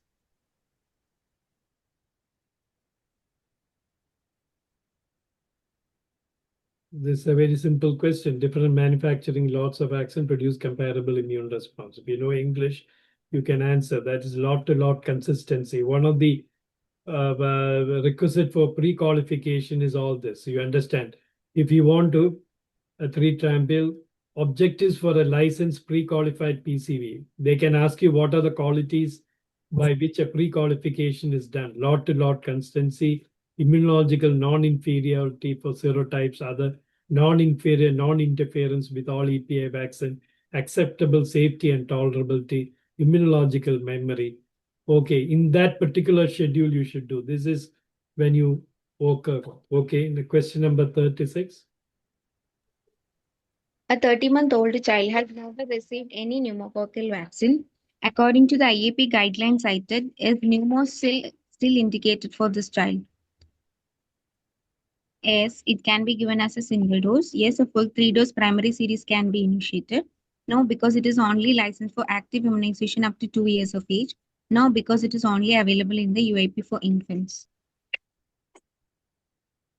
What's the answer?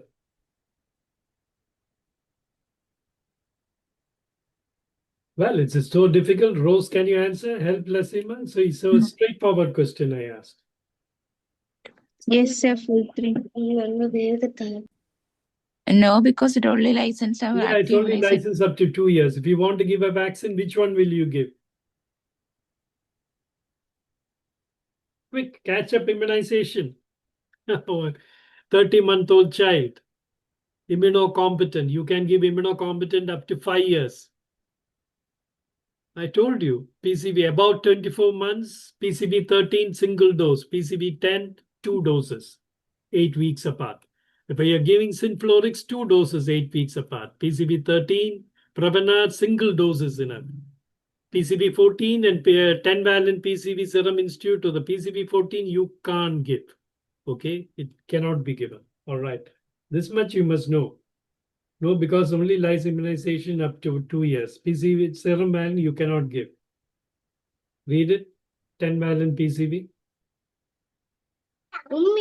The WHO has approved it for active immunization against invasive disease, pneumonia, and acute otitis media caused by Streptococcus pneumoniae serotype 156A60, 7F, 9B, 40, 19A, 19F, and 23F till the age of 2 years. Okay. Read the next one.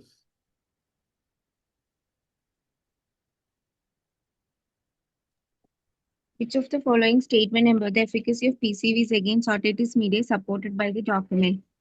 PCV 13 has been proven to be significantly more effective than PCV 10 against all forms of otitis media. The data comparing PCV 13 and PHID CV for otitis media protection is inconclusive. PCVs have no measurable impact on the incidence of otitis media. Protection is only seen against otitis media caused by vaccine serotype with complete serotype replacement negating any benefit. Rose, what do you say? Lasima, only 2 are remaining here. Okay. We said this, is it not? Definitely PCV 13 is not superior to PCV 10 because PCV 10 has the carrier protein Haemophilus influenza, and therefore it might be more effective than PCV 13. We said that. But the comparable is inconclusive. That's what is written here. Okay. The data comparing PCV 13 and PHD1CV, that means pneumococcal Haemophilus influenza D conjugate vaccine for protection is inconclusive. Very important because these people come and bang you with telling that PCV Synflorix has better protection for. Yes, there are studies supporting it, but it says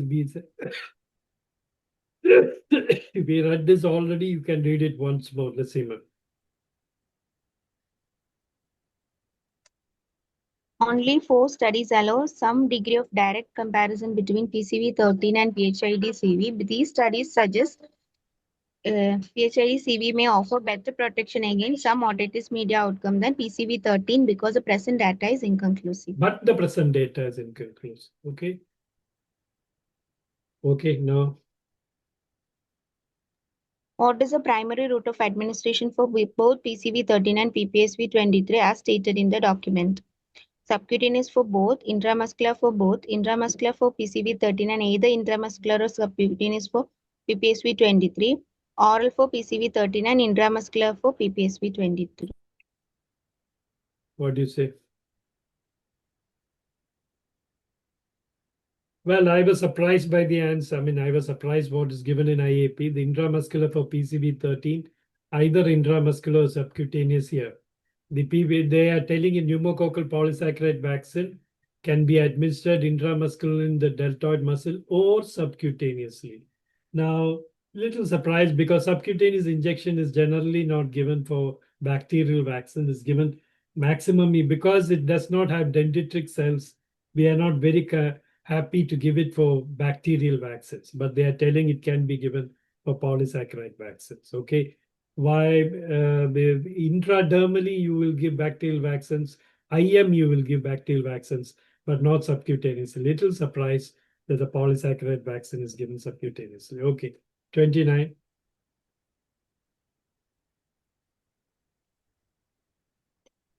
Read it.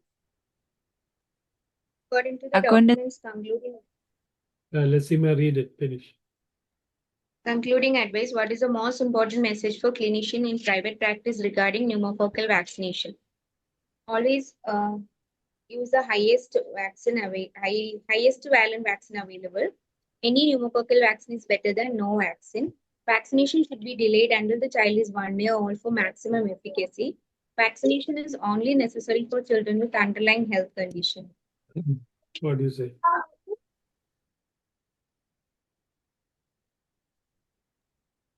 Pneumococcal vaccine is better than. Yeah, the highest valent pneumococcal vaccine may not be the one. With the highest valent available is PCV14. Definitely, it is not superior to PCV13. We will come into that later. Okay. Any pneumococcal vaccine is better than no vaccine. Therefore, now this, see, I have put up a video in which I've extensively researched what is the best PCV vaccine in private practice. Rose, what are they giving in your hospital? Sir, PCV 14. Oh, why they chose PCV 14? Okay. Tell them that PCV 14 contains 22F and 33F, which has never been proved to be an important pathogen in India. It is not pre-qualified by the WHO. It has not been shown. WHO has, the Indian Academy of Pediatrics has given specifically, you cannot use it for booster doses, specifically. Tell them these things to your consultant. They can be in medical legal issues. Does not contain 6A, which is an important proved pathogen in India. Okay. Tell them all this. Okay. All PCV vaccine have very significant impact in childhood mortality and morbidity. Now, next is, what is it? No, you do- never skip pneumococcal vaccination in private practice. Any pneumococcal vaccine is better than no vaccine. Now, this was a very common question which was asked to us when we were students. If you are allowed to give only one vaccination to a child, which vaccine will you choose? Which one will you choose? They ask you like this, you are going to an African country, they used to name it as Somalia. You are the health minister there. The health minister calls you and says, I have money only for one vaccine. Which one which one will you use? Okay. In our MR which one? Rose? MMR, sir. Yeah, measles vaccine, that's what we used to say. But what surprised me is, read what is given here.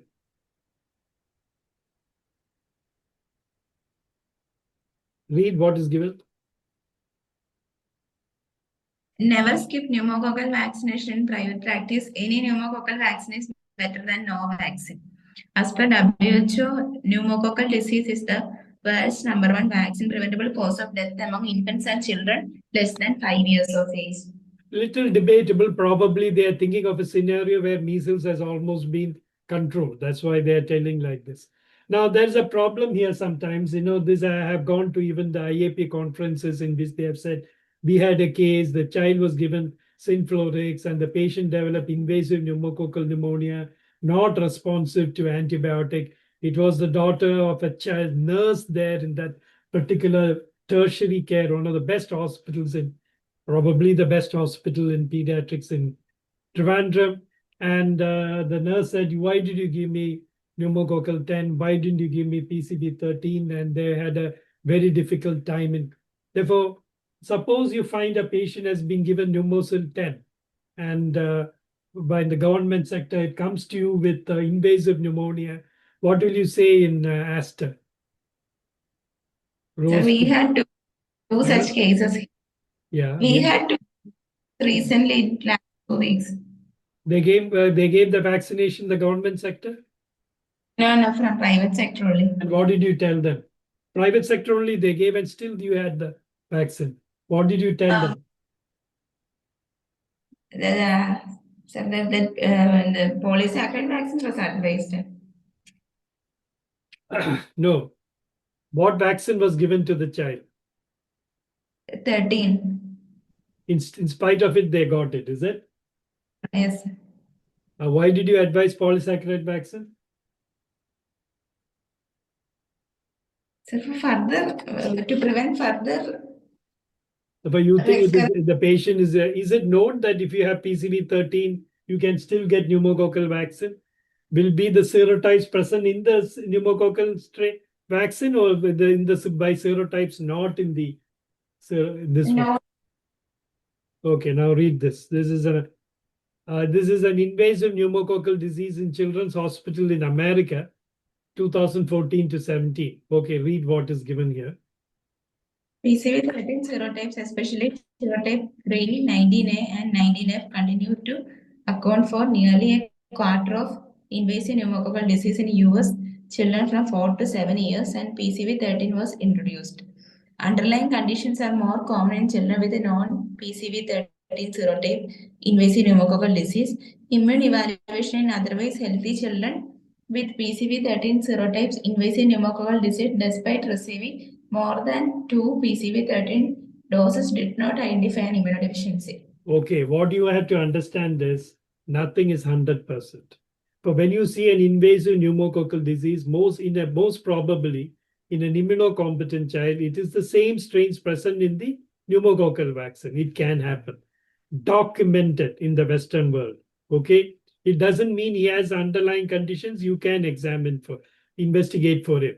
Okay, where they investigated, they did not find an immunodeficiency. Therefore, failures are known to occur. Nothing is 100%.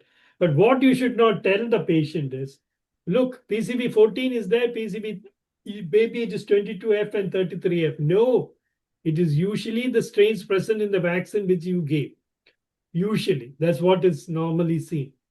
And you should not say, oh, you gave PCV 10, you should have been given PCV 13. No. Therefore, what is the statement? Don't make a statement when you see an invasive, because in India, we are not finding out the serotype in a vaccinated child that a higher valent vaccine immunization would have protected the child. This I'm telling especially for children who have undergone vaccination in the government sector, because then it will put your pneumococcal now in the new vaccine into disrepute. Therefore, even there is failures, and that is more common than the strains outside it. Now, remember, whether you like it or not, whatever discussions we hold, since April 2024, 1 year, 6, 14, and 9 months schedule, they have already replaced 0.5 ml. They replaced PCV 10 by PCV 14. Okay. What's the value addition? PCV 14 is made in India. Of course, Serum Institute. PCV 10 is also provide extensive coverage among major existing and emerging serotypes, economical compared to PCV 13. Nobody has proved that major existing, because 22F and 33F in none of the studies, they have shown that it is superior. Okay. Remember this. Therefore, what will you use in the private sector? I would say in private sector, if you use, that's my own time-tested, internationally approved, WHO pre-qualified containing important strains, including 6A and 19A, maximum serotype coverage, providing direct and indirect protection. Number one will be PCV 13. I would rate PCV 10 valent PCV to be more important, Serum Institute to be the number 2 vaccine to give, because it contains 6A, it is WHO pre-qualified, and it is done in studies in Gambia and 3+1 schedule. There is no statement from the IAP that it cannot be given in 3+1. I would rate PCB 14 below PCB 10, 10 valent PCB, because it does not contain 6A. 22F and 33F, which are present in that, are not proved to be important pathogen serotypes in India. And it is not approved by 3+1 schedule. It is a categorical statement by the Indian Academy of Pediatrics. Actually, no studies in India has approved it even for 2+1 schedule, which is given in the government sector. At least the Serum Institute, they have done studies in Gambia in all these schedules. Okay, that's it. Therefore, I think we will stop here and stop the sharing of the. Any questions you want to ask? You just want to leave, is it no?